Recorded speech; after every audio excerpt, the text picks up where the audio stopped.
Bonsoir, merci à vous tous de vous être déplacés malgré la chaleur accablante qui est tombée. Je ne voudrais pas dire que c'est une chaleur napoléonienne, mais enfin bon, ouais, c'est une immense chaleur qui ne doit rien à Austerlitz. Donc on va commencer comme ça. Je voulais d'abord vous remercier Patrice Guéniffet d'avoir bien voulu revenir à Bordeaux. Il est déjà venu une fois. Et je ne le signale pas par hasard, je le signale car Patrice Guéniffet a obtenu pour cet ouvrage Napoléon et De Gaulle, deux héros français, paru aux éditions Perrin. Ouvrage qu'il dédicacera pour les personnes qui le solliciteront dans des échanges informels à la suite de cette petite conférence au fond de la salle. Donc Patrice Guéniffet a reçu au mois d'avril, me semble-t-il, le prix Montaigne, ici à Bordeaux, de l'essai. C'était, je crois, le premier prix qui a salué cet ouvrage remarquable. Et s'il a obtenu le prix de l'essai, je me plais à le souligner, non pas par chauvinisme, parce que c'est un prix auquel j'appartiens, mais parce qu'il est très rare qu'un ouvrage qu'on pourrait considérer comme historique puisse obtenir le prix de l'essai. Or, fondamentalement, et ce qui en fait l'originalité et la grande qualité, c'est que cet ouvrage est effectivement non pas un exercice comparatif de deux vies parallèles, non pas simplement l'évocation croisée de deux destinées hors du commun, mais également une réflexion sur le pouvoir et comment le pouvoir, à un moment donné, peut être non seulement impérieusement incarné, mais également pris avec une volonté hors du commun par des personnages d'une histoire, et dans une idée très précise, qui est l'idée qu'ils se font eux-mêmes de la France.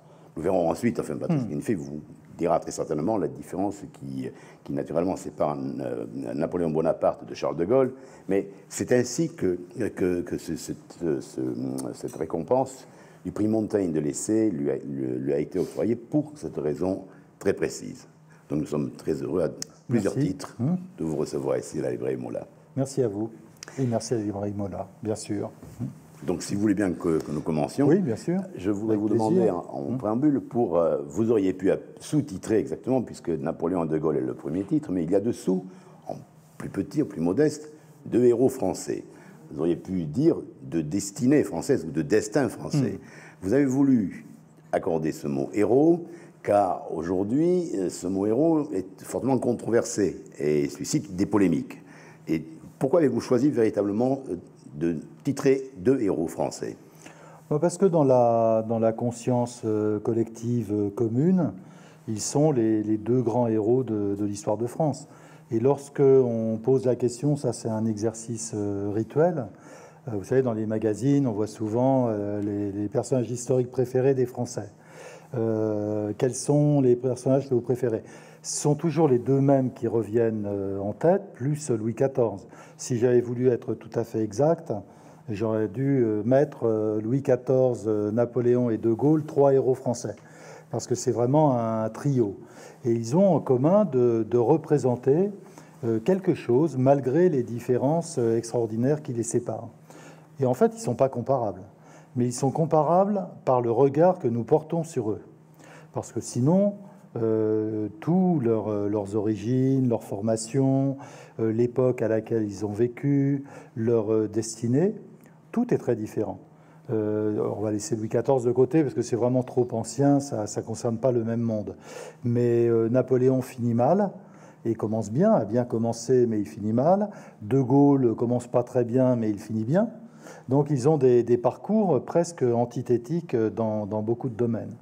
Napoléon meurt à 50 ans, 51 ans. De Gaulle commence sa carrière à 50 ans. Donc tous les opposent. Et puis en plus, ils sont les acteurs de pays différents. La France de Napoléon n'est pas la France de Gaulle.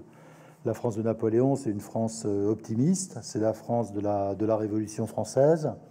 Alors certes, un petit peu fatiguée après 10 années de révolution, mais qui quand même a encore assez d'énergie pour faire danser toute l'Europe pendant 15 années de guerre, pour porter la guerre jusqu'en Russie. Ça demande quand même de l'énergie. De Gaulle, au contraire, c'est quelqu'un qui va tirer la France derrière lui à deux reprises, d'abord après 40 et ensuite en 58. C'est-à-dire qu'il la ramasse dans un contexte très difficile, ce qui n'est pas le cas de Bonaparte. Bonaparte, il est poussé en avant par un pays qui est encore le premier d'Europe, le plus peuplé, le plus puissant, et qui est porté par les idées de la Révolution française. Et vous le soulignez dans un livre dont je n'ai pas peut-être dit au départ qu'il est en plus soutenu par une écriture et un style qui en fait vraiment un délice de lecture pour ceux qui ne l'auraient pas lu. Et vous avez trouvé une formule que je vais citer à peu près de mémoire. Vous dites l'un, l'histoire le porte, tandis que l'autre est forcé de porter l'histoire. Ce qui est la première différence. Ce n'est pas tout à fait la formule. Hein, non, je dis la France. La France. L'un est porté par la France, voilà. C'est Napoléon, presque jusqu'au bout. Hein. Et Napoléon, de ce point de vue, il est le représentant de son temps et d'un peuple. Alors que De Gaulle, lui, porte la France. Et de ce fait, il n'est pas le représentant des Français. À 2 reprises, il est obligé de la porter. Voilà, à 2 reprises. Et de ce fait, il n'est pas le représentant. D'ailleurs, il n'est pas désiré ni en 40, 44 même, ni en 58. Et il s'impose un peu dans des circonstances adverses. Donc, ils sont très différents de ce point de vue-là. À la fois personnellement par l'âge, par les origines, mais aussi par le contexte dans lequel ils vont devenir des héros. Alors, la question que j'ai envie de vous poser dans la perspective de ce que vous venez de dire, c'est: savaient-ils l'un et l'autre qu'ils étaient d'une certaine manière les sauveurs de la France? De Gaulle, oui. De Gaulle en a pas le pressentiment, il a la certitude. Dès l'âge de 15 ans, qu'un jour, il rendra un service, comme il dit, un service signalé à la patrie. Et il a vécu un peu dans l'attente de ce moment, parce que ce qu'il y a un peu à la fois de comique et de tragique dans son histoire, c'est que l'histoire ne passe pas. Lui, il est prêt pour un grand rôle historique, mais l'histoire ne passe pas à sa portée avant 1940. Et il l'attend, il croit que l'histoire est à sa portée en 1914, il est dans les tranchées, il n'est pas heureux parce que c'est une expérience terrible, mais en même temps, il est heureux.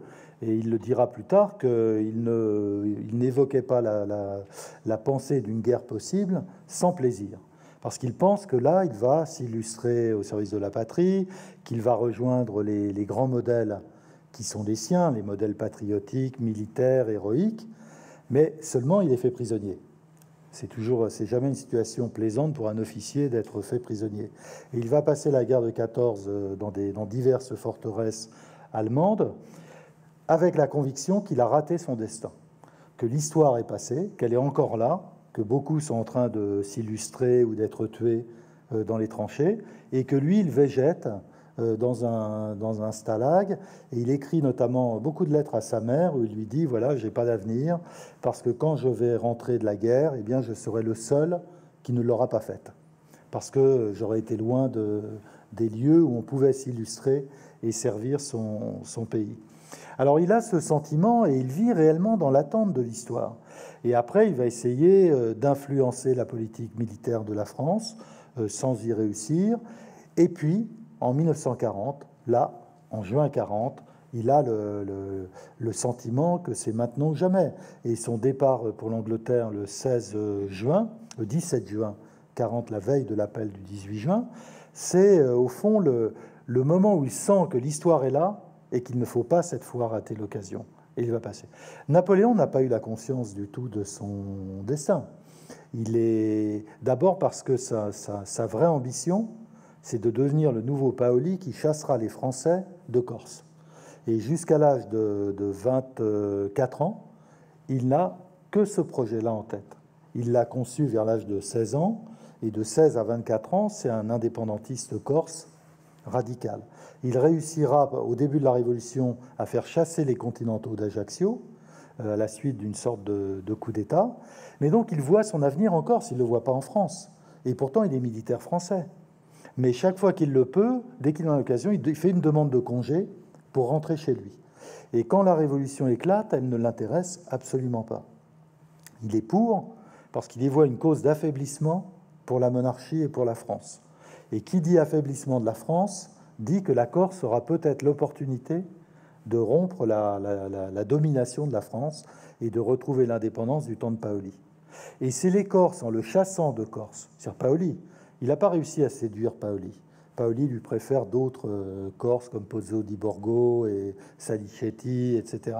Et ce sont les Corses, en le chassant en 93 de Corse, qui vont lui donner un destin. Parce que là, il le jette sur un théâtre beaucoup moins médiocre. La Corse, c'est médiocre, quoi qu'on fasse. C'est petit, c'est des petites querelles, c'est des querelles de pouvoir, mais il n'y a jamais d'idée là-dedans, les Corses n'ont pas d'idée. Et donc, il le jette hors de Corse, et là, il arrive sur un théâtre à sa mesure, pour quelqu'un qui a du génie comme lui. Et il arrive pile au bon moment en France, en pleine guerre civile. Et d'ailleurs, son premier acte, c'est Toulon, c'est la guerre civile, républicain contre royaliste. Et pour quelqu'un comme lui, de courageux, d'intelligent, qui a l'esprit vif, qui n'a strictement aucune opinion et aucun scrupule, eh bien, il est à son aise, il est comme un poisson dans l'eau, et c'est, pour les gens de son tempérament, l'occasion de faire un grand destin. Et petit à petit, il va prendre conscience. D'abord parce qu'à Toulon, tout de suite, il connaît bien la rade de Toulon, la double rade, et il voit très bien comment il faut faire pour chasser les Anglais. Et il a la certitude qu'une fois que la flotte anglaise aura quitté la rade de Toulon, la ville tombera. Et à la même époque, les généraux, eux, veulent prendre d'assaut Toulon à l'arme blanche. Et il leur dit, ça ne sert à rien, vous n'y arriverez pas, parce qu'il y a toutes ces hauteurs, etc. Vous n'arriverez jamais à prendre la ville par l'intérieur, elle est imprenable. Et il dit, ce qu'il faut, c'est positionner les canons à ce qui est aujourd'hui la Seine-sur-Mer, et de la Seine, donc en face de Toulon, bombarder la jonction entre les deux rades. Et il dit, les Anglais, plutôt que de perdre des navires, préféreront s'en aller. Et c'est ce qui se passe. Et là, il mesure la médiocrité de tous ces généraux, qui sont souvent des généraux d'occasion. Le commandant à Toulon est un ancien peintre qui avait fait une peinture de Louis XVI à cheval, le général Carteau. Et il commence à mesurer la différence entre son intuition et son talent et la médiocrité de ceux qui dirigent. Et après, plus tard, lorsqu'il devient gouverneur de Paris, pendant 3 mois, après qu'il ait vaincu les royalistes le 13 Vendémiaire, là, il fréquente directement le centre du pouvoir. Et il dira ensuite, j'ai vu combien tous ces gens étaient des avocats médiocres. Et il dit, j'ai su à partir de ce moment-là que peut-être, moi qui n'étais rien, eh bien, je pourrais être celui qui raflerait la mise au final. Et la grande ambition, elle est née comme ça, de la fréquentation des gens médiocres qui gouvernaient la France, notamment après la Terreur. Mais alors, à quel moment, véritablement, devient-il, lui, le petit Corse, Napoléon, qui va devenir l'empereur? Il y a une date qui est très bien connue, qui est le 10 mai 1796. On est donc 2 mois après le début de la campagne d'Italie, et en 2 mois, il a vaincu les Piémontais et les Autrichiens. Et il s'apprête, donc on est après Lodi, au moment du passage du pont de Lodi, et il s'apprête à entrer dans Milan et à faire une sorte de triomphe à la romaine, entrer dans Milan. Et là, il dit, j'ai eu le sentiment, et la formule est de lui, et il avait le sens des formules extraordinaires. Il a donc 27 ans. Et il dit, j'ai eu le sentiment que j'étais emporté dans les airs, comme si déjà le monde fuyait sous moi. C'est-à-dire le sentiment d'être en pleine ascension et déjà de ne plus être du commun des mortels. Et il a ce sentiment à l'âge de 27 ans, après cette grande victoire, semi-victoire d'ailleurs en réalité, de Lodi. Et là se passe quelque chose. Le gouvernement lui dit, bon, maintenant vous avez chassé les Autrichiens, vous allez confier votre armée à Kellermann qui va garder le nord de l'Italie, vous allez prendre une partie de votre armée, vous allez descendre en Italie centrale et faire une razzia. Voler tout ce qui peut être volé, tableaux, or, argent, et si possible rançonner le pape. Et donc il reçoit cet ordre qui pour lui est un ordre humiliant, parce qu'il vient de réussir un exploit qui est de vaincre les 2 grandes puissances d'Italie du Nord en 1 mois et demi. Personne n'a réussi ça depuis très longtemps, depuis les armées françaises au XVIe siècle. Donc il a le sentiment d'entrer dans la grande histoire militaire. Et en même temps, le gouvernement le prend pour un flibustier et l'envoie faire une razzia dans les villes italiennes. Donc il dit, d'abord il refuse d'appliquer les ordres, c'est là qu'il commence à ne plus appliquer les ordres venant du pouvoir civil, et dès lors il va avoir sa politique, sa diplomatie, sa stratégie guerrière, sans en référer au gouvernement. Et il dit, c'est là où j'ai conçu l'idée que le pouvoir bientôt serait à moi. Et il était prêt à attendre, il ira attendre en Égypte, jugeant que le moment n'est pas arrivé, mais quand il apprendra que les choses se dégradent vraiment, il reviendra. Donc on peut dire que c'est en 96 qu'il conçoit ce qu'il appellera la grande ambition. Alors revenons à ces deux héros, donc à Napoléon et de Gaulle. D'abord, premièrement, pensez-vous que les deux, qui ont été deux formidables acteurs, ils ont eux-mêmes une épaisseur romanesque extraordinaire, Oui. est-ce que vous pensez qu'ils ont été conscients et de leur image et qu'ils ont joué avec ça? Oui, bien sûr. Ils ne font rien sans penser d'abord à l'impact que ça peut avoir et sans penser à la postérité. Ce sont deux hommes qui vivent dans l'histoire. Ils savent de leur vivant que leur histoire sera aussi bien posthume. Et donc, dès le début, chaque fois qu'ils écrivent une lettre, c'est en pensant à ce que deviendra cette lettre après leur mort et quand elle sera publiée, etc. Donc, ils ont toujours vécu comme ça, à la fois dans le présent et dans l'avenir. Donc, ils sont très conscients de leur image. Et Bonaparte, dès la campagne d'Italie, donc à 27 ans, il embauche des journalistes, il fait venir des peintres, notamment le peintre Gros, plus tard ça sera David, pour chanter sa gloire. Et d'ailleurs, il fait des choses tellement incroyables que les artistes viennent d'eux-mêmes. Et il est entouré d'une cour d'artistes dès 96-97, des poètes qui écrivent des poèmes à sa gloire, des journalistes qui publient des journaux où on ne parle que de lui, des peintres qui le représentent toujours en posture avantageuse, comme dans le célèbre tableau du pont d'Arcole, puisqu'en fait il est tombé dans la boue. Il n'a pas franchi le pont, il a glissé, il est tombé dans le fossé, où il a failli se noyer. Mais donc, il se préoccupe de sa publicité. De Gaulle est sans doute moins attentif à son image, mais en même temps, c'est un homme qui vit tellement dans son personnage qu'il n'est jamais lui-même. Et son fils le dit, son fils le dira, il dit « Je n'ai jamais vu mon père sans son costume 3 pièces ». C'est-à-dire que De Gaulle ne sortait de sa chambre à Colombey qu'habillé de pied en cap, soit en uniforme, soit en costume 3 pièces. Et jamais ses enfants l'ont vu en pantoufles ou en débraillé ou en chemise, jamais. Donc il a toujours vécu dans son personnage de Gaulle. Et comme dit, c'est Bernanos qui disait ça, Bernanos disait, oui, De Gaulle habite sa propre légende. Et c'est difficile d'habiter sa propre légende. Et Napoléon, c'est pareil, il habite sa propre légende. Alors, dans ce qui naturellement vient tout de suite à l'esprit quand on parle de Napoléon de Gaulle, c'est naturellement l'aspect militaire. Vous venez de le dire, de Gaulle était très souvent habillé en militaire. Il abandonnait finalement l'habit militaire uniquement, sauf à une occasion, quand il est devenu président de la République, pour des raisons qui étaient en rapport avec justement l'image qu'il entendait donner et l'importance qu'il entendait en donner. Mais en revanche, les deux donc, sont militaires, et le paradoxe des paradoxes, c'est que Napoléon est un militaire triomphant au-delà de ce qu'on peut imaginer, puisque c'est devenu le symbole même de ce que peut être un conquérant, mais in fine, il est vaincu. De Gaulle est un militaire, mais comme vous l'avez rappelé en préambule, c'est un militaire qui a été fait prisonnier, et ensuite un militaire dont les batailles n'ont pas été véritablement convaincantes, à l'exception de la bataille près d'Abbeville, la bataille de Montcornet, où il met à l'épreuve ses théories sur les chars. Mais enfin bon, encore, je crois que c'est contesté, mais enfin bon, peu importe. Mais il ne s'agit pas véritablement d'un grand militaire, mais c'est un militaire qui arrive en vainqueur. Et il représente même le vainqueur de 1945 et de la fin de la guerre.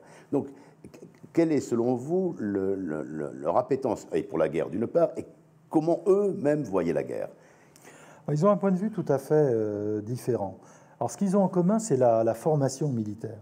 Ils sont tous les deux passés par des écoles militaires, De Gaulle par Saint-Cyr et Bonaparte par l'école militaire de Paris. Donc tous les deux ont eu cette formation militaire et en ont gardé un état d'esprit, y ont acquis un art du commandement, en ont gardé aussi un certain style dans l'exercice du pouvoir, la manie des détails qu'ils avaient tous les deux et de la surveillance, c'est-à-dire le fait de contrôler l'exécution d'une décision jusqu'au bout. Parce qu'à la guerre, on apprend que les détails sont importants. Parce que si vous négligez même un petit détail à la guerre, ça peut être une catastrophe. Et ça, ils l'ont gardé, ils l'importent en politique. Et ça explique leur culte de l'efficacité et de la vitesse. Les réformes de Gaulle sont menées tambour battant, celles de Bonaparte aussi, on y reviendra peut-être sur leur art de gouverner. Pour le reste, ils sont différents. Napoléon aime la guerre. Napoléon, c'est quelqu'un qui s'épanouit en faisant la guerre. Et il était très peu sensible aux pertes humaines. Il y a la célèbre scène d'Eylau, il retourne un cadavre du pied, c'est un Russe, et il dit « Oh, c'est de la petite monnaie ». dont l'air de dire, voilà, ils sont morts, ça n'a aucune importance, on les remplacera, c'est pas ça qui compte. Et il dira une fois aussi, ma seule émotion à la guerre, c'était à la campagne d'Italie, où j'ai vu, après une bataille, un chien qui pleurait auprès du cadavre de son maître. Voilà, c'est la seule chose qui l'a ému. Il pouvait y avoir des milliers de cadavres autour de lui, ça ne lui faisait strictement rien. Donc il avait une insensibilité qui est lui à la fois personnelle et qui s'explique aussi par le fait qu'il vit dans un temps où la guerre est encore jolie. Voilà. C'est-à-dire que la guerre sous Napoléon, ça change avec lui d'ailleurs à la fin, mais c'est encore la guerre à l'ancienne. Donc la guerre à l'arme blanche, la guerre de cavalerie, la guerre de mouvement, la guerre des armées pas trop grandes, des victimes pas trop nombreuses. Ça sera encore le cas par exemple à Austerlitz. Bataille brève, pas très grandes armées, et bataille pas très meurtrière non plus. Et puis après, ça va changer avec l'entrée en scène des batailles d'artillerie qui vont commencer à faire des ravages. De Gaulle, c'est le contemporain de la guerre de 14, c'est-à-dire de ce que la guerre a eu de plus atroce dans l'histoire. La guerre de tranchées et la guerre de massacre. Alors De Gaulle n'aime pas la guerre. Il n'est pas quelqu'un qui s'épanouit dans la guerre, il ne l'aime pas pour des raisons morales. Et quand il va s'intéresser aux chars d'assaut, c'est précisément parce qu'il voit dans les blindés un moyen de modérer la violence de la guerre et de revenir à la guerre d'avant. C'est-à-dire d'en finir avec ces armées enterrées qui s'entre-massacrent à coups d'obus. Et pour lui, les blindés, ça permet de remettre du mouvement et de la stratégie, de la manœuvre dans la guerre. Et donc de limiter la part d'importance de l'infanterie. De revenir à une guerre de techniciens, aussi une guerre d'officiers, une guerre de nobles, etc. Et d'en finir avec le grand massacre de l'infanterie. Donc il n'aime pas la guerre. Et alors, troisième différence, Napoléon a il a le sens inné du commandement. Même il est insensible à la vie humaine et aux souffrances, en même temps, il sait parler à ses soldats. Il a le contact inné. Et pourtant, il n'y a sans doute pas un chef de guerre qui a vécu plus séparé de ses hommes que lui.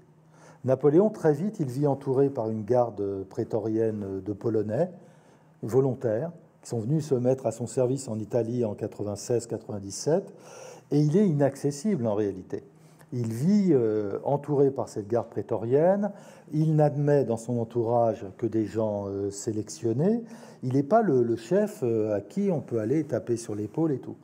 Mais il réussit à le faire croire.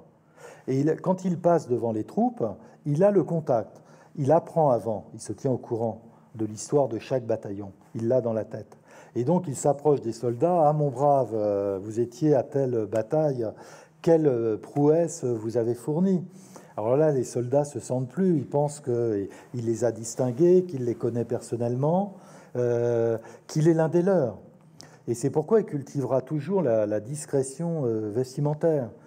Il encourage ses maréchaux à se mettre des dorures partout, et lui non. Parce que du même coup, ça veut dire que lui passe pour être proche de ses soldats, et il sait trouver les mots. De Gaulle, non. De Gaulle est très froid, il met toujours une distance entre les gens et lui, c'est quelqu'un qui probablement n'arrivait pas à être familier, et il n'arrive pas à faire croire à ses soldats qu'il les aime. Et l'épisode sans doute le plus terrible, c'est en 1940, à la bataille d'Abbeville, où les témoins le diront, jamais il ne trouve un mot de réconfort pour ces hommes, qui se sont battus et qui se sont bien battus, même si finalement ils n'ont pas réussi à percer les lignes allemandes. Mais personne n'aurait réussi. Les Allemands avaient déjà gagné la bataille de France. Mais il ne trouve jamais un mot de réconfort, jamais. Au contraire, il les abreuve, il les injurie, il les engueule parce que ça va jamais comme il veut, etc. Donc il n'a pas ce rapport de demi-proximité qu'a Napoléon, qui a le sens du commandement. Et du coup, Napoléon a l'art d'obtenir de ses hommes plus qu'il n'aurait donné. Et ça sera pareil avec ses ministres. Il les porte au-dessus d'eux-mêmes. Et il obtient d'eux des sacrifices que personne n'aurait obtenus. De Gaulle, non. Parce qu'il n'a pas ce sens de l'humain qu'a Napoléon, en dépit d'une immense froideur. Manifestement, vous avez très envie de parler d'État et de gouvernement. Nous allons y arriver tout à l'heure. Parce qu'à mesure que vous parlez, quelqu'un d'autre se décide que nous connaissons aujourd'hui et sur lequel je brûle d'envie de vous interroger. Mais on va prendre un petit moment pour parler encore d'autre chose. Oui. Dans ce qui, effectivement, d'une manière extrêmement surprenante, rassemble et éloigne Napoléon de Gaulle, il y a également le thème de l'exil. L'un est exilé et ne rentre jamais, sauf deux fois. Enfin, il ne rentre jamais la seconde fois. Oui. L'autre, en revanche, ne croit pas qu'il va revenir, et on peut dire qu'une certaine façon, Colombey les deux églises, c'est une île. C'est son île d'Elbe. C'est peut-être l'île d'Elbe, absolument. Mais en revanche, quand il revient, il réussit. Et comment vous faites l'analogie entre les deux? Non, justement, il me semble que c'est la même chose, parce que quand Napoléon part à l'île d'Elbe, il n'a pas l'intention de rester à l'île d'Elbe. Et un jour, il se promène sur l'île d'Elbe, il dit mon royaume est bien petit. C'est minuscule, l'île d'Elbe. Quand on a été le maître de l'Europe, on ne peut pas finir à l'île d'Elbe. Comme dit Chateaubriand, il ne pouvait pas mourir sur un carré de légumes. C'était impossible. Et il fallait qu'il revienne. Pour lui, pas pour les Français, il les a sacrifiés dans l'histoire. Mais pour lui, il fallait qu'il revienne pour faire une fin à sa mesure. Donc à l'île d'Elbe, Napoléon, c'est un joueur. Alors il attend la bonne carte. Voilà, il attend, il sait attendre, ça fait partie du talent politique, de savoir attendre le bon moment. Et lui, il sait attendre, mais il sait aussi que dès qu'il y aura une carte favorable, il tentera le tout pour le tout pour rentrer. Et De Gaulle, à Colombey, entre 46 et 58, c'est pareil. Parce que quand il part en 46, il claque la porte du gouvernement, c'est pas pour prendre sa retraite. Il était persuadé que les Français viendraient le rechercher, qu'on refuserait sa démission, qu'on le rappellerait, et qu'on le rappellerait à ses conditions, c'est-à-dire réformer le régime dans le sens du discours qu'il allait prononcer quelques mois plus tard à Bayeux. Mais il avait déjà toutes les idées dans la tête. Alors, le problème, c'est que les Français ne l'ont pas rappelé. Plus personne ne vote De Gaulle en 1946. De Gaulle, c'est le passé. Et les Français, après la guerre, ce qu'ils veulent, c'est tourner la page et passer à l'avenir. Et De Gaulle, quoi qu'il fasse, va rester un homme du passé. Mais lui, à Colombey, alors certes, c'est la retraite, certes, il passe son temps à pronostiquer la fin du monde, la Troisième Guerre mondiale, etc. Mais en même temps, il est très attentif au gouvernement et il est porté par une certitude qui est que la Constitution de la 4e ne tiendra pas. Et Napoléon est porté par la même certitude à l'île d'Elbe, c'est que la grève des Bourbons revenus sur la France post-révolutionnaire, ça ne se fera pas. Donc les deux régimes en place qui leur ont succédé vont échouer. Et c'est ça qui les fait tenir. Alors, Napoléon, pas très longtemps, pendant 11 mois, et De Gaulle pendant quand même 12 ans. Mais malgré le fait qu'il n'ait pas attendu. Et je cite un sondage de 1956, février 56, donc 2 mois avant le retour au pouvoir. Souhaitez-vous le retour au pouvoir aux affaires du général De Gaulle? Réponse oui, 1% des Français. De 2 ans avant son 2 ans avant, ouais. Mais quand il revient en 58, c'est un, les hasards, 2, la volonté, la sourde volonté, on va dire. L'habileté. Mais surtout un drame absolu qui est celui de l'Algérie. Oui. Bon, on peut dire que ce qu'on peut comparer, c'est l'accès au pouvoir de Bonaparte, la première, en 99, au moment du 18 Brumaire, et 1958, le second retour de De Gaulle. C'est un peu la même chose. C'est dans les deux cas une situation de paralysie. Parce que le Directoire et la 4e ne sont pas des mauvais régimes, hein. Ils ont fait beaucoup de choses. La plupart des réformes que va faire Bonaparte ont été conçues par le Directoire. Et beaucoup de réformes réalisées par De Gaulle au début de la 5e ont été conçues par la 4e République. Mais simplement, ce sont deux régimes qui n'ont pas de moyens politiques de faire aboutir les réformes. Ils n'y arrivent pas. C'est l'instabilité permanente, c'est la paralysie, c'est le manque de volonté. Et donc, ils arrivent dans ce contexte où plus personne ne sait quel peut être l'avenir, où les institutions n'offrent plus de solutions pratiques, où on ne voit plus de solutions dans le cadre des institutions. Et c'est ça qui va les propulser aux affaires, comme étant ceux qui détiennent la seule clé de la situation. Et il y faut, au fond, peu d'habileté. Alors, ni l'un ni l'autre ne sont vraiment attendus. Bonaparte, tout le monde le croit mort en Égypte, ou prisonnier des Turcs. C'est une rumeur qui court. Et quand il débarque à Fréjus, c'est une surprise pour tout le monde. On le croit disparu en Orient. et il revient. Et quand il revient, il s'impose. C'est-à-dire que sa remontée de Fréjus à Paris est une remontée triomphale. Par exemple, là, il y avait beaucoup d'insécurité à l'époque. C'est une époque très dangereuse. Il y a des bandes de voleurs, de déserteurs qui écument notamment la vallée du Rhône. Alors, pour pas que ces bagages soient volés, il va quand même être attaqué et ces bagages vont être volés du côté d'Avignon. Mais les paysans descendent des montagnes de chaque côté du Rhône avec des flambeaux pour éclairer sa route la nuit. Donc, c'est une scène extraordinaire qui rappelle le retour de Gaulle en 1944, un peu la même chose. Et il y a une sorte de consentement, c'est l'idée chez tout le monde que Napoléon est celui, Bonaparte à l'époque, est le seul qui détient la clé de la situation. Et tous les jours, lorsqu'il est revenu à Paris, tous les jours à 4 heures, les ministres viennent rue de la Victoire le voir dans son hôtel particulier avec leur dossier sur les affaires du jour. Ce n'est qu'un militaire déserteur qui a abandonné son armée en Égypte, mais c'est comme s'il avait déjà le pouvoir. Et il lui suffira d'un petit peu d'habileté pour renverser le régime, avec la complicité d'une partie, d'ailleurs, du gouvernement de l'époque, Sieyès notamment, et pour s'emparer du pouvoir. De Gaulle, c'est un peu la même chose. Alors, la 4e a réussi à trouver une solution à la question de l'Indochine. Mendes France y a réussi, mais bute sur la question de l'Algérie. L'Algérie n'a pas très bien réussi au gouvernement. En 1956, Guy Mollet a été conspué, etc. Bref, c'est quelque chose d'ingérable, d'incompréhensible. Il y a des complots de tous les côtés. Il y a le malaise de l'armée depuis l'Indochine, depuis Dien Bien Phu. L'armée se sent sacrifiée. Les pieds noirs sont convaincus que le régime va les lâcher, etc., etc. Le régime n'ose ni exploiter les succès de l'armée qui sont réels en 57-58. Après tout, l'armée est venue à bout de la bataille d'Alger par les moyens certes critiquables qu'on sait, mais efficaces, et l'armée est vainqueur. Mais le gouvernement n'ose pas ni maintenir l'Algérie française, ni abandonner l'Algérie. Donc la solution ne peut pas venir des partis tels qu'ils sont.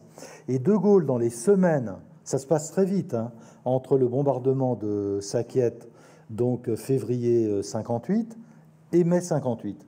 En 2 mois, De Gaulle va s'imposer comme l'unique solution. Et les ralliements vont lui venir d'ailleurs de tous les partis, et le ralliement de Guy Mollet sera un acte décisif. Et lui aussi, à l'appui d'une partie du gouvernement, à commencer par le président Coty, qui finalement va dénouer la situation en faveur de De Gaulle. Et là aussi, De Gaulle aura besoin, au fond, de très peu d'habileté. Alors, il se trouve qu'il a autour de lui un petit cercle très efficace, avec notamment Léon Delbecq, Michel Debré, Chaban-Delmas, qui va jouer un grand rôle.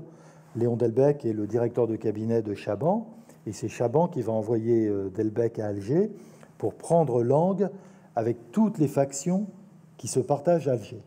Et Delbecq va jouer un rôle, si bien qu'au final, le seul vrai complot du 13 mai, c'est le complot gaulliste. Ce sont les seuls qui sont organisés et qui ont un vrai projet, et qui vont réussir à trouver des contacts dans l'armée, chez les partisans d'Algérie française, etc., etc. Mais au fond, le seul acte de force, dans un cas, Bonaparte fait expulser de l'Orangerie de Saint-Cloud, ce qui est aujourd'hui l'Assemblée nationale, l'équivalent, qui fait un peu de résistance. Et puis De Gaulle, il y aura seulement l'opération Résurrection, c'est-à-dire la menace d'un parachutage de parachutistes sur le palais Bourbon, et ça se limitera à prendre le contrôle de la préfecture d'Ajaccio, mais qui est clairement une menace. C'est-à-dire que si le régime ne capitule pas, on emploiera la force. Il ne l'aurait pas fait, sans doute.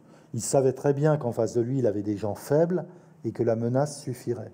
Tout comme Bonaparte, lorsqu'il fait expulser les députés de l'Orangerie, sait qu'il a en face de lui des gens si faibles qu'ils vont céder, finalement. Pensez-vous que dans les deux cas, à la lumière de ce que vous venez de dire, il y aurait de la duplicité chez l'un et chez l'autre? Oui, bien sûr, heureusement. La duplicité est une grande qualité politique. Machiavel disait, pour faire un grand homme d'État, il faut 2 qualités.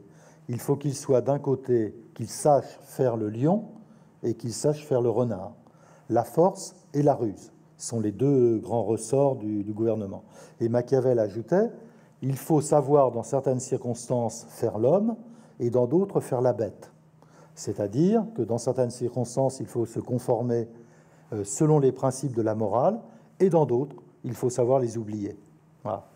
Et donc ils ont ces deux qualités, tous les deux. Ils peuvent être à la fois implacables et justes, rusés et violents. Et dans l'exercice du pouvoir, quelles seraient les similitudes des deux hommes d'État que vous... C'est là où il y en a beaucoup. D'abord, ce qu'il y a de... Vraiment, on ne peut les comparer que dans deux séquences de leur vie. Le début du consulat pour Bonaparte, jusque, disons, à la reprise de la guerre avec l'Angleterre en 1803, donc 1800-1803, et les années 1958, 62, 63, 64 peut-être, de Gaulle, donc les débuts de la Ve République. Parce que là, ce sont deux époques absolument miraculeuses. Il n'y a probablement pas d'autre époque comme ça, sauf peut-être le début du règne personnel de Louis XIV, au moment où il se sépare de Fouquet. Alors là, il y a une période à la fois d'autorité absolue, soutenue par une légitimité très forte, c'est-à-dire ils ont su rallier les partis, et il y a une phase de réformes très nombreuses, très intelligentes et très rapidement conduites. Ça, c'est un moment unique dans l'histoire. Et s'ils peuvent réformer aussi rapidement, c'est parce qu'ils ont il y a un consensus large autour d'eux, et puis aussi ils ont les moyens de réformer, parce qu'on est dans une période où le Parlement a été marginalisé. Donc un pouvoir exécutif fort qui décide, un Parlement marginalisé, des partis qu'on peut dire déconcertés. Ou discrédités. Discrédités, disparus, déconcertés, et surtout très clairement dans leur tête le programme de ce qu'ils veulent faire. Tous les deux ont dans la tête leur programme politique le jour où ils prennent le pouvoir, et la conscience qu'il faut aller très vite. Alors dans le cas de Bonaparte, ça va être des lois faites à toute vitesse parce qu'elles n'ont plus à passer par le Parlement. Et dans le cas de De Gaulle, ça va être les ordonnances, plus de 800 ordonnances en 6 mois, ce qui est considérable. Et avec un phénomène très intéressant, il y a deux épisodes tout à fait semblables. Dans le cas de Bonaparte, c'est la réforme du système fiscal et financier.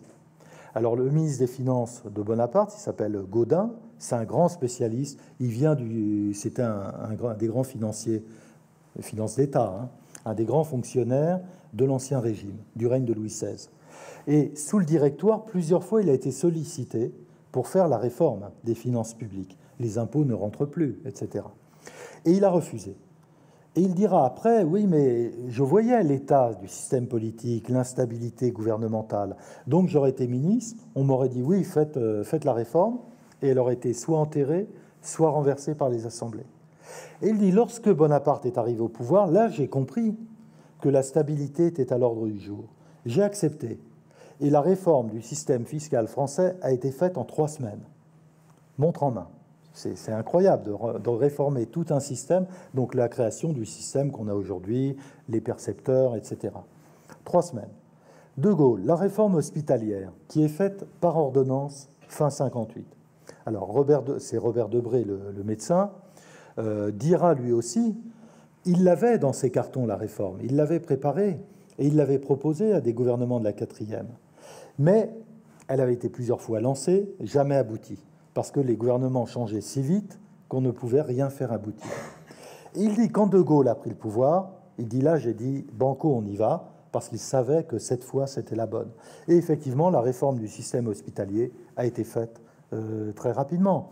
Donc là, ce sont deux époques tout à fait semblables, et portées aussi par l'intelligence politique des deux hommes qui ont su juger ce dont la France avait besoin à ce moment-là.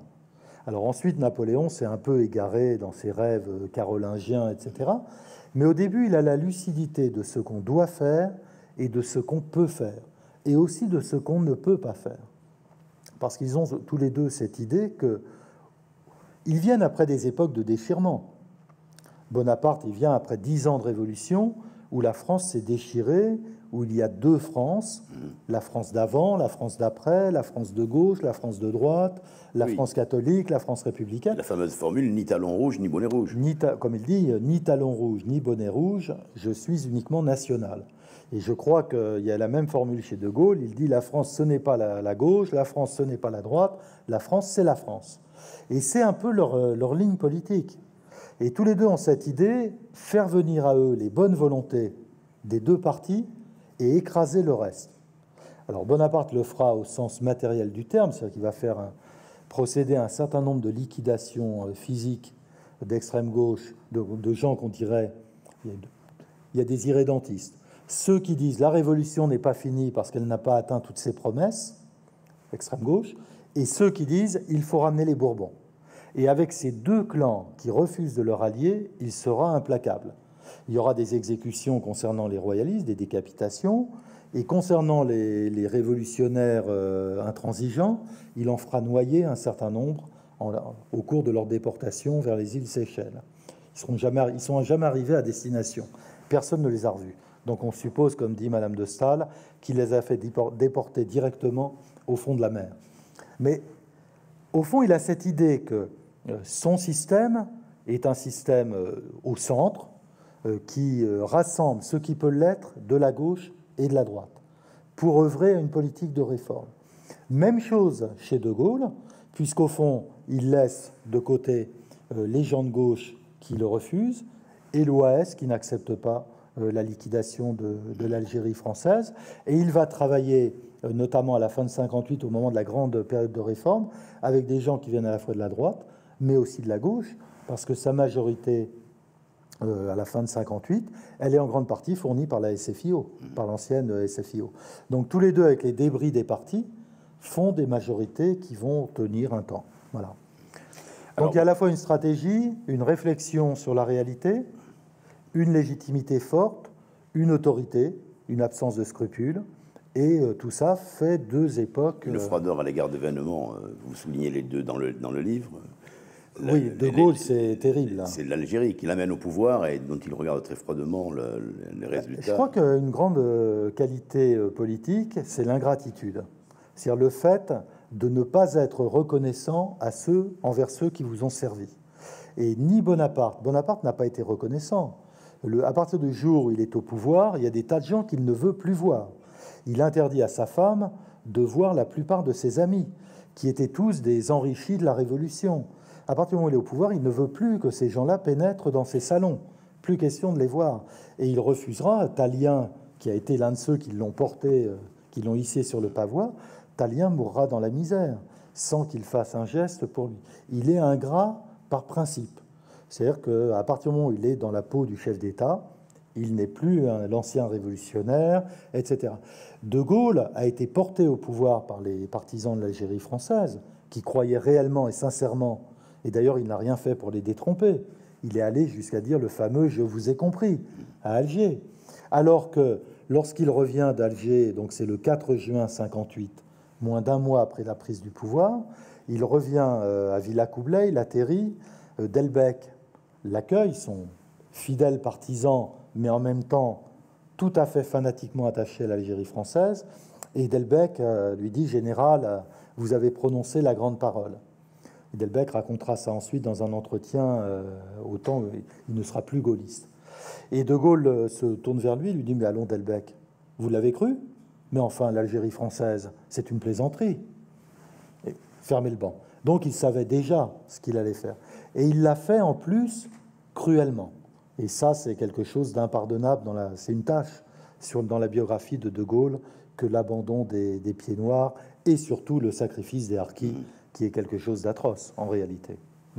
Alors, vous amenez sur un boulevard la question que je voulais vous poser, alors, qui se comporte de deux parties. La première, c'est est-ce que vous pensez qu'il peut y avoir une figure type du grand homme à la française, oui, d'une part, et l'autre question, c'est est-ce qu'aujourd'hui, à travers la multitude de comparatifs que vous faites, de données très extrêmement précises, historiques, en même temps, curieusement, dû simplement au seul fait du hasard, que nous ne serions pas dans une époque comparable? Alors, d'abord le grand homme, ensuite Macron. Alors, sur le grand homme à la française, oui, bien sûr, parce que je crois que ces personnages, alors il y a toute une galerie, hein. Ça commence avec Jeanne d'Arc, qui est notre premier grand homme de notre histoire. Ça se poursuit avec Henri IV, Louis XIV, Napoléon au début, De Gaulle, mais on pourrait en ajouter d'autres. Il y en a de second rang, un peu moins grand. Ah oui, Jeanne d'Arc, elle est au premier rang. Jeanne d'Arc, Henri IV, Louis XIV, Napoléon, De Gaulle, c'est vraiment le grand panthéon. Puis derrière, il y en a d'autres. Il y a Clémenceau, il y a beaucoup de gens comme ça. Je pense que le grand homme à la française, c'est celui qui arrache la France au risque de la guerre civile. Parce que la France, c'est un pays qui foncièrement est désuni, qui n'a pas d'unité. Et d'ailleurs, si vous comparez avec les autres pays, les Allemands ont une langue qui fait leur unité. L'allemand, les Italiens ont des souvenirs qui font une relative unité, la romantique. L'Angleterre a une société très forte qui leur vient des Saxons et qui leur permet, qui leur donne ce caractère, comment dire, qui ne cède jamais, etc. Ils ont une société forte qui leur a permis de limiter l'autorité royale, etc. Les Français doivent tout à l'État, même leur langue, parce qu'après tout, le français, c'est une langue qui a été imposée par l'État, après l'édit de Villers-Cotterêts. C'est pas une langue naturelle. Il y a plein de langues en France. La France, c'est un pays désuni, de culture, de religion, de langue. Géographiquement, il n'y a pas de pays plus divers que la France. Je vais vous raconter une petite anecdote rapide. Talleyrand. Talleyrand, pendant la Terreur, s'exile aux États-Unis. Il s'installe à Baltimore.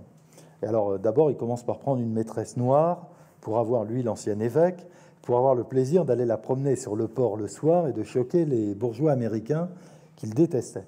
Et puis, il écrit un jour une lettre à Madame de Staël, lui dit « Écoutez, trouvez-moi un poste en rapport avec mon rang, si possible un poste de ministre. » Et il lui dit « Parce que je n'en peux plus des États-Unis d'Amérique. » Il dit « Ici, c'est un pays, la France est un pays où il y a 400 fromages et une seule religion. » Et il dit « Ici, il y a 200 religions et un seul plat. » Il dit « Manger des pommes de terre tous les jours, c'est au-dessus de mes forces. Faites-moi rentrer en France, levez mon interdiction de séjour. » Donc c'est un pays d'une diversité telle et qui a toujours été divisé. Et son unité, il ne la trouve que dans des figures emblématiques, qui sont nos grands hommes, et qui permettent à ce pays divisé de refaire son unité provisoire dans des périodes de très grand danger. Et c'est un peu ça le grand homme à la française. C'est celui qui donne un visage à cette nation perpétuellement divisée et qui souvent en plus ne s'aime pas.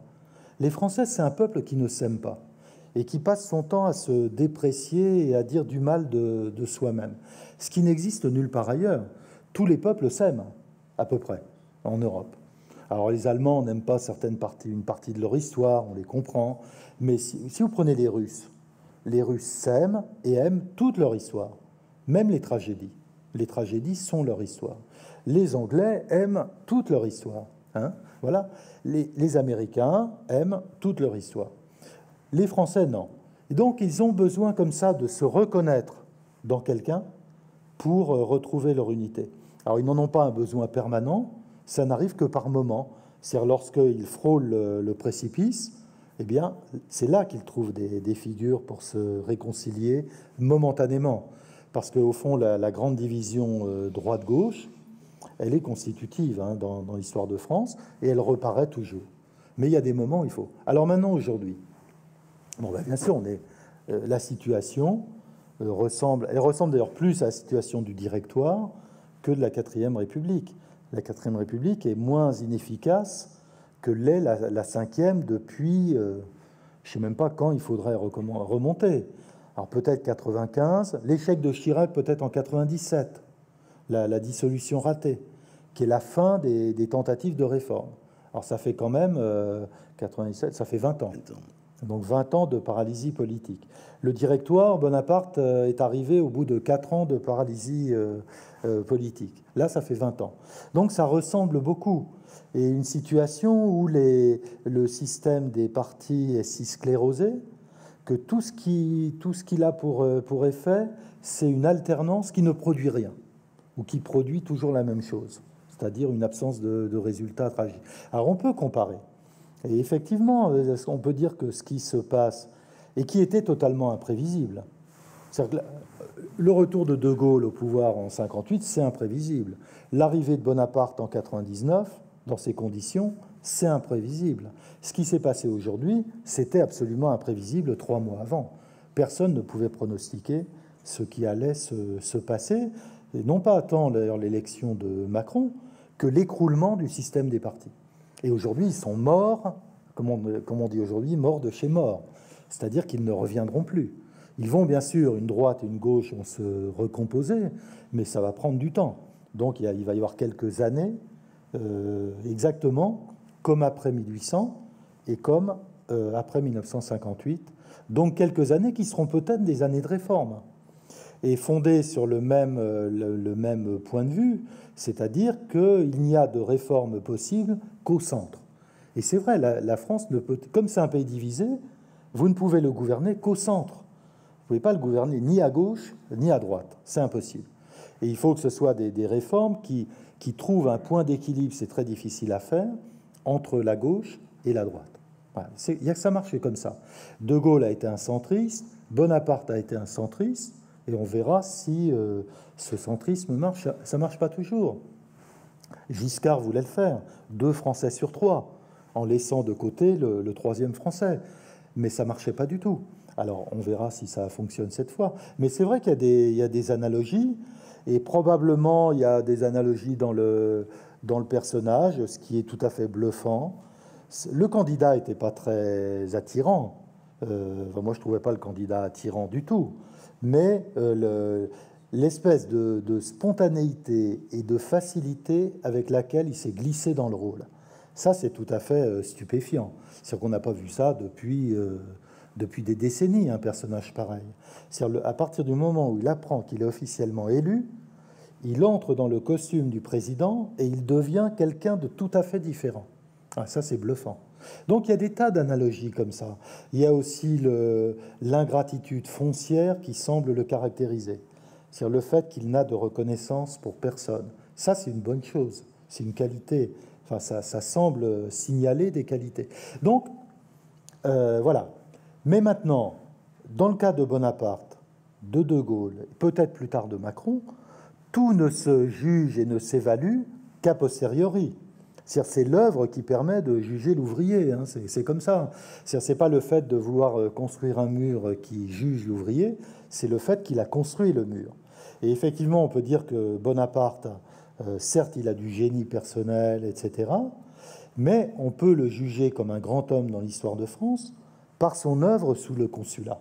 C'est-à-dire par le fait qu'il a réussi d'abord à terminer la Révolution, ensuite à reconstruire le pays dans le respect des 2 héritages, celui de l'Ancien Régime et celui de la Révolution, et à trouver un accommodement entre les 2 Frances qui permettait de les faire vivre ensemble.